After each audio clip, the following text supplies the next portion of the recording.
After saying his farewell to Bian Junwu, Zhang Yi decided to go find Xiao Honglian and ask about the information he requested earlier before she leaves for her base. So he came directly to the campsite of Radiant Prosperity Base, searching for Xiao Honglian, whom he finds easily without any difficulty.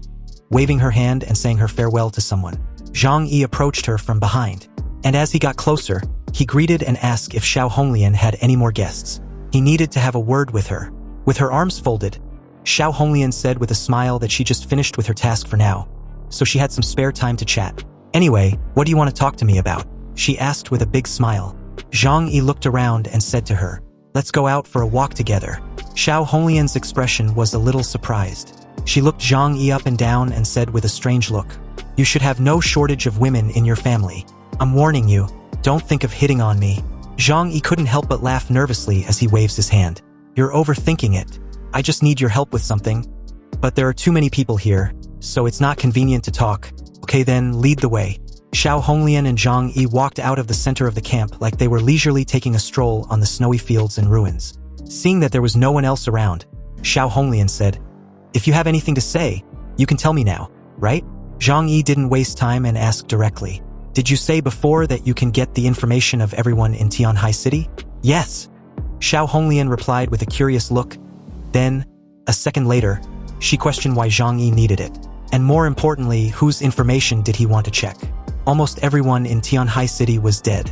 The person Zhang Yi wanted to check was most likely in this camp of the Snow Worship sect anyway. Xiao Honglian was very curious about what Zhang Yi was going to do. Zhang Yi, with a stern look, said lightly, the two major bases, Emerald Waterside and Morning Dew, as well as the information of the leader of the Snow Worship sect and their deputies. Hearing this, Xiao Honglian couldn't help asking if Zhang Yi was still worried about them. Zhang Yi just smiled lightly and said, it's not that I'm worried, but I'm always cautious and like to be prepared. It's kind of a principle of mine to always be prepared, you know? This made Xiao Honglian ask if Zhang Yi would also want information about herself as well. Zhang Yi just smiled and replied that if she was willing, it would be great. You wish. Xiao Honglian refused without even thinking about it. How could she let her details be exposed in front of Zhang Yi? Zhang Yi smiled at her, already expecting that answer. How about it? Is it possible? Xiao Honglian frowned, with doubt in her eyes. She didn't know what Zhang Yi's true purpose was. To be honest, the information she had in her hands was not detailed enough to introduce the life of each person. But later, when the end of the world came, she used her previous position to collect as much information as possible about the key figures of each force. Therefore, her statistics were quite comprehensive. But those were all information before the end of the world, and they were not very useful now. It was not a big problem to give those information to Zhang Yi. It's not impossible to give it to you, she said. But, Xiao Honglian raised the corner of her mouth. What do you want to exchange for this information? She would not give it to Zhang Yi for free. Zhang Yi smiled faintly. What do you want? Food, energy, or weapons? I don't lack those things. Xiao Honglian waved her hand. Now that so many people have died, the problem of resource shortages in Tianhai City is easier to solve. She won't need those things for the time being. If I give you the information, I hope to get a promise from you. A promise? What promise? Zhang Yi asked. Xiao Honglian looked at him and said with a smile, if one day we are in danger, I hope you can help us once. Seriously, Xiao Honglian, it's the end of the world, and you still believe in promises? Zhang Yi felt a little funny as he thought of this. Do you think this kind of promise is useful? Xiao Honglian said seriously, I think it is useful. We are the only ones left in Tianhai City. If we want to continue to survive, we must cooperate and maintain a certain social order. Otherwise, in a completely disordered environment, no one can live steadily. Zhang Yi thought about it and felt that this condition was easy to accept. If Xiao Honglian needed his help in the future, he would be very helpful.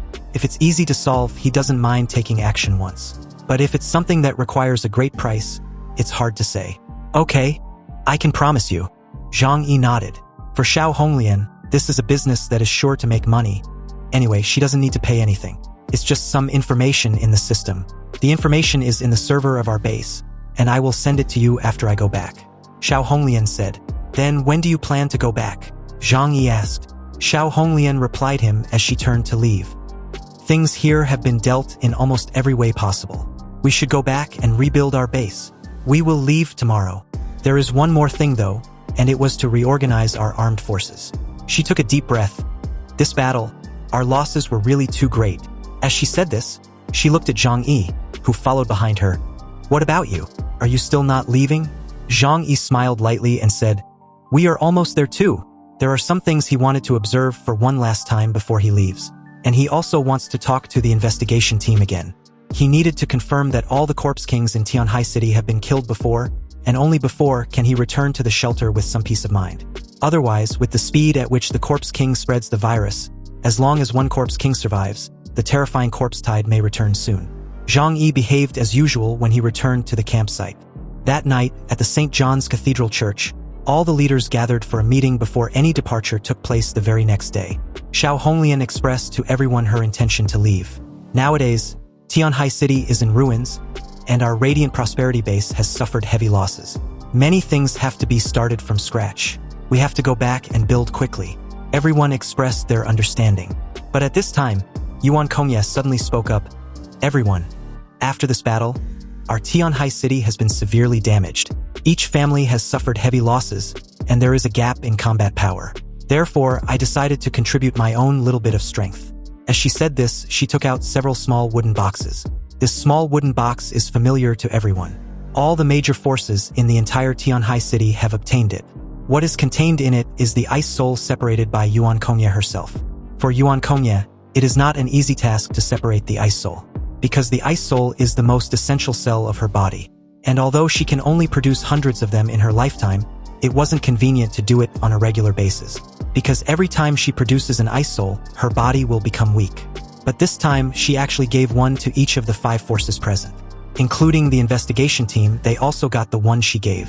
The quantity is limited, but I had already given 2 ice souls to each family. If you meet a talented person, give it to that person, she said. But if you don't have someone who has the potential to be a target candidate, it's better to give it to the current mutants. It can stimulate the potential of the human body and make the mutants stronger. When Yuan Konga said this, her eyes lightly swept over every leader present. The moment Yuan Konga took out her ice souls, a chill went down Zhang Yi's spine. It was like walking in the wind and snow on the Arctic, icy field, and suddenly being stared at by a polar bear. The doubts in his mind also became stronger and stronger. If it was really as he thought, Yuan Konga's ability was death return. Then she was distributing ice soul to everyone now, which meant that in the near future, she would attack everyone, kill them, and then get their power. Zhang Yi couldn't help but think of what Zhou Qir said.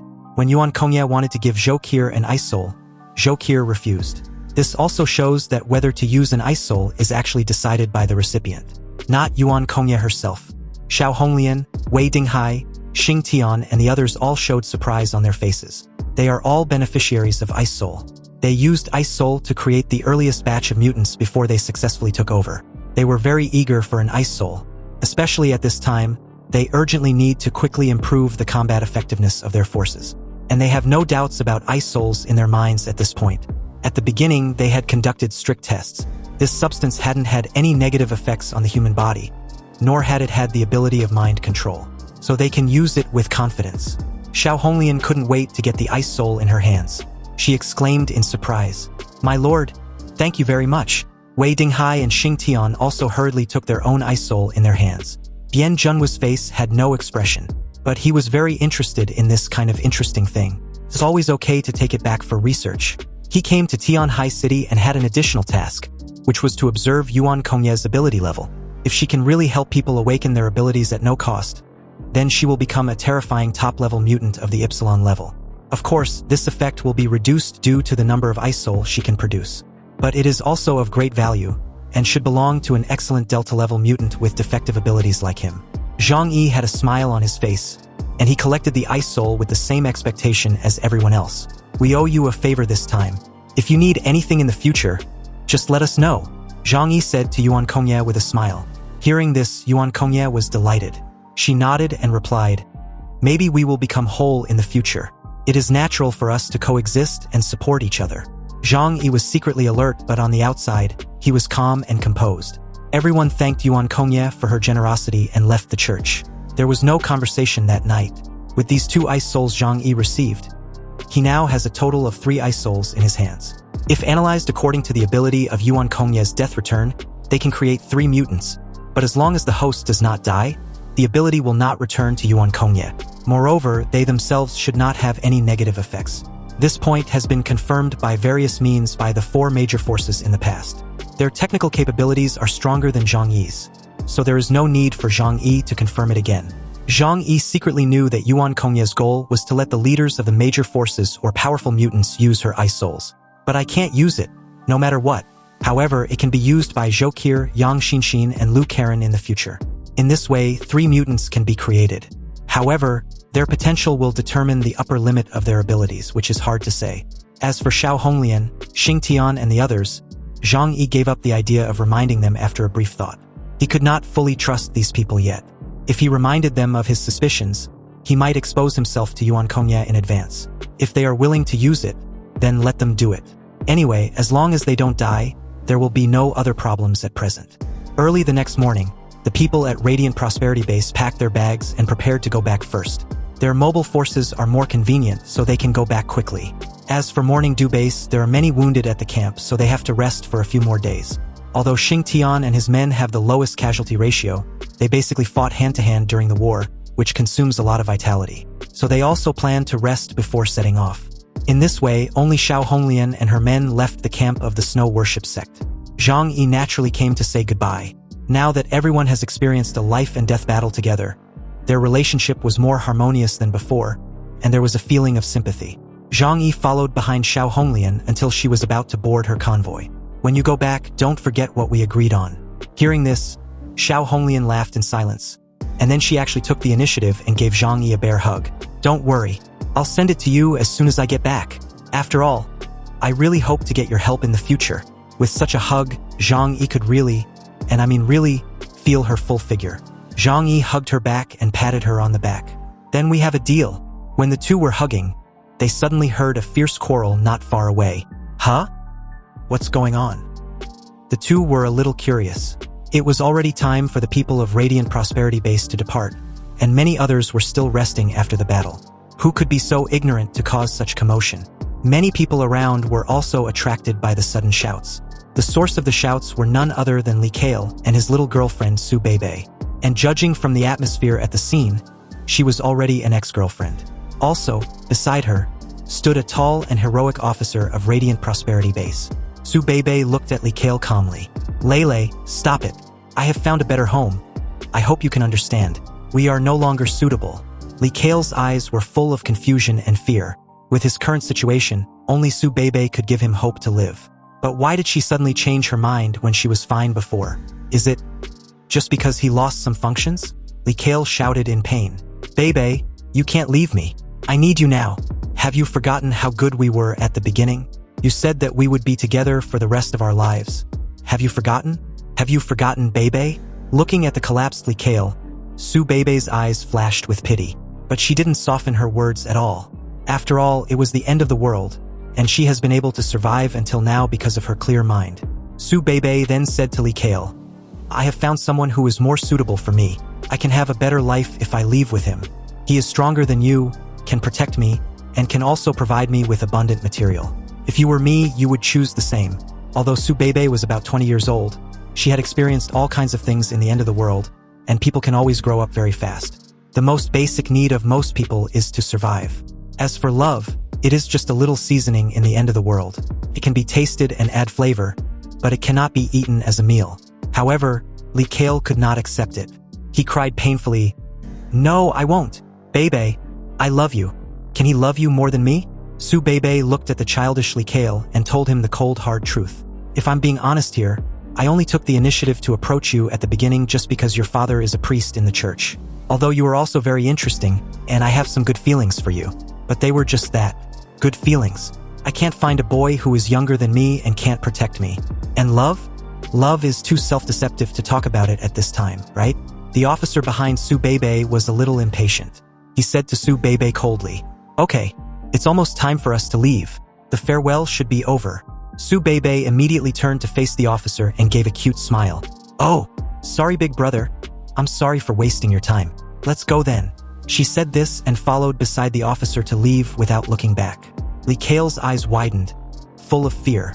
Now, he only has Su Bebe left. If Su Bebe leaves like this, how can he survive? He subconsciously reached out to grab Su Bebe. Bebe, don't leave me. If you dare to leave, I will die in front of you. But at this moment, Su Bebe's good temper was finally exhausted. She angrily slapped Li Kale away, then said to him with a ferocious expression, "Li Kale, are you done yet? You have become a eunuch now, and you still dream about that?" After these words came out, there was a moment of silence in the air. Eunuch? Zhang Yi frowned nervously with curiosity, not quite understanding why Su Bebe said this. Could it be that the child was so young and his little man downstairs was frozen to death? Zhang Yi recognized Li Kale's identity. However, he was not very familiar with Li Jian's family, so he just watched the show quietly.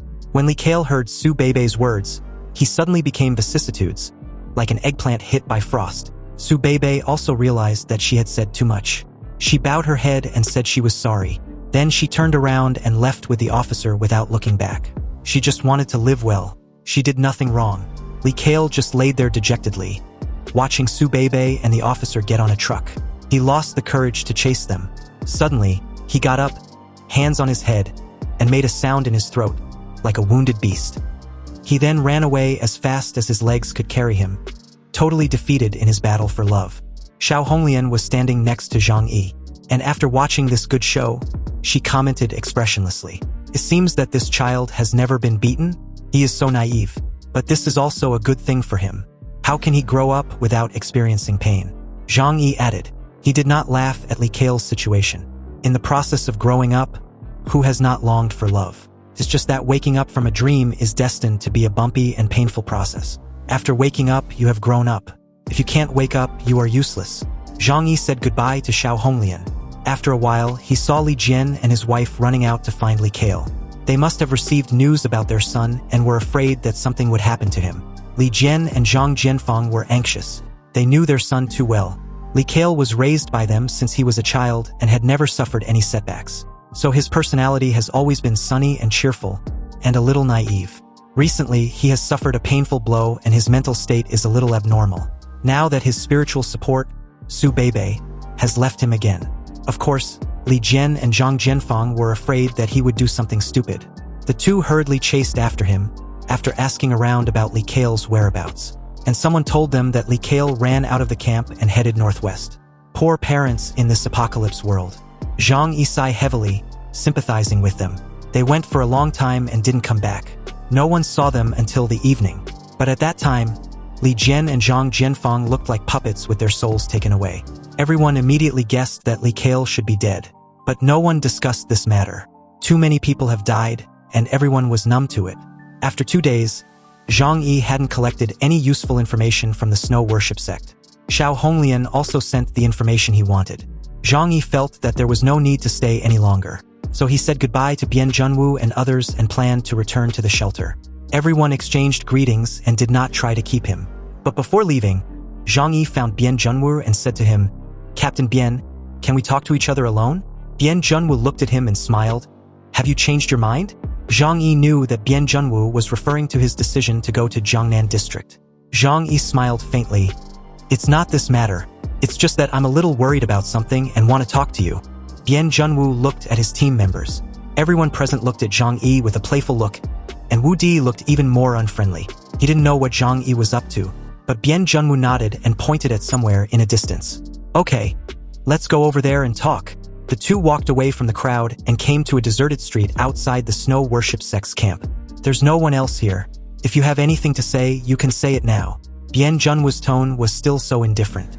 Zhang Yi turned his head and glanced at his profile. He was paler than when he first met him. Even the snow on the ground was not as white as his face. His lips were bluish-purple, which would make anyone worry about his physical condition.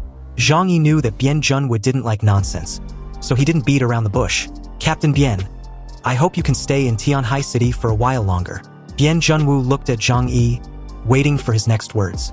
Zhang Yi continued, "I always feel that this mission ended too easily. From the beginning, we assumed that the Corpse King had a very high intelligence. Then, is it possible that they realized that we were setting a trap to lure them over? If that was the case, why would they gather in one place and let us kill them?"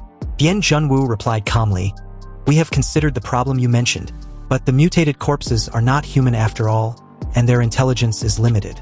Zhang Yi smiled and said to Bian Junwu, "Have you seen higher-level creatures besides the Corpse King?"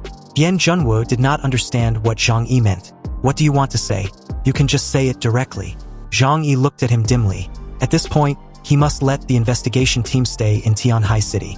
With them, it will be a huge deterrent to the snow worship sect. If everything is as Zhang Yi expected, Yuan Konga and her subordinate, Zhang Yi were the biggest architects behind the scenes. As long as the investigation team does not leave, they dare not act blatantly.